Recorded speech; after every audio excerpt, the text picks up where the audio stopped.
In this video, we will discuss about leukocyte adhesion deficiency, or in short form we call it as LAD. And there are three kinds of deficiency that is represented here as LAD1, LAD2, LAD3, and all of these three are based on different kind of mutation of a gene. So we will first understand the normal process. The leukocyte will first move to the site of infection following the gradient of this chemotaxin, and when it reaches to the close to the site of infection, it starts rolling as this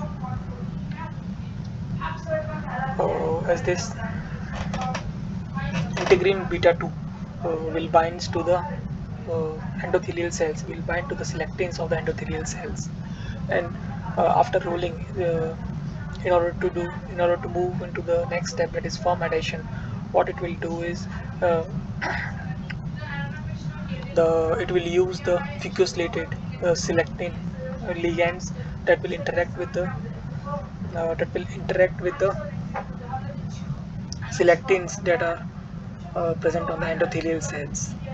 Selectins that are present on the endothelial cells, and when this form adhesion steps is going on, then this will leads to the activation of the inactive integrin. And the third step, that is extravasation, is to allow the leukocytes to go inside the tissue by passing these endothelial cells. What it will does is this active integrin will interact with LAD1 and LAD3.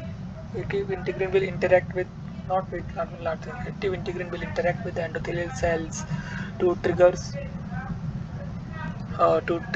or activate the blood cell formation. And simultaneously, this signaling adhesive molecule form adhesion will triggers the extravasation process, that is the transfer of leukocyte inside the tissue. So what are the different kind of problem occurs? First one is the LAD1 mutation, and that is occurs because of the mutation of the gene, that is ITGB2 gene. And because of this, what happens is that there is a decreased expression of integrin beta 2 subunit.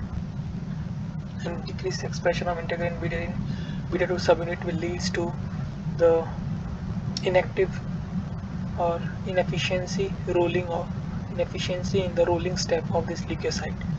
So because of this, what happens is that there is a case where leukocyte is unable to reach the site of infection, and there is a patient who suffer with this LAD1 disease will face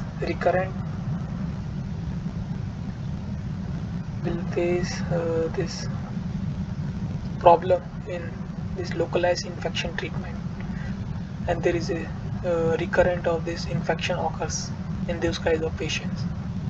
In LAD2 mutation, what happens is that the mutations occur in the gene that is SL335C1 gene, and this is related to the defect in the fucosylated carbohydrate. So this LAD2 mutation will affect the LAD2 mutation will affect the form adhesion process. So this will affect the form adhesion process. In this process also, the problem is occurred to the patients with related to the localized treatment of the infection. However, the occurrence in case of LAD2 is reoccurrence of the same infection is less in case of LAD2 compared to the LAD1, as there is some leukocytes are present at the site of infection, as the ruling is working better in case of LAD2 mutation compared to the LAD1 mutation. And also this mutation will affect the fucosylation of the ligands in the Golgi process.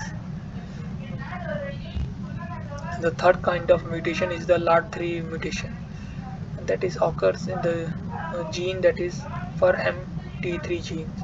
And because of this, what happens is that the active integrin will get affected, and because of that, the third step, that is extravasation, will get affected, and also the red blood cells for red blood cells activation will be reduced or will be decreased as there is a mutation in the signaling pathway or integrin activation that will activate the blood cells.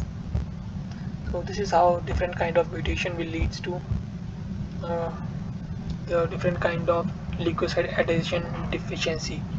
If you need to understand this thing in details, you can go through the reference that has been provided in the description. That's all for this video. Thank you for your time.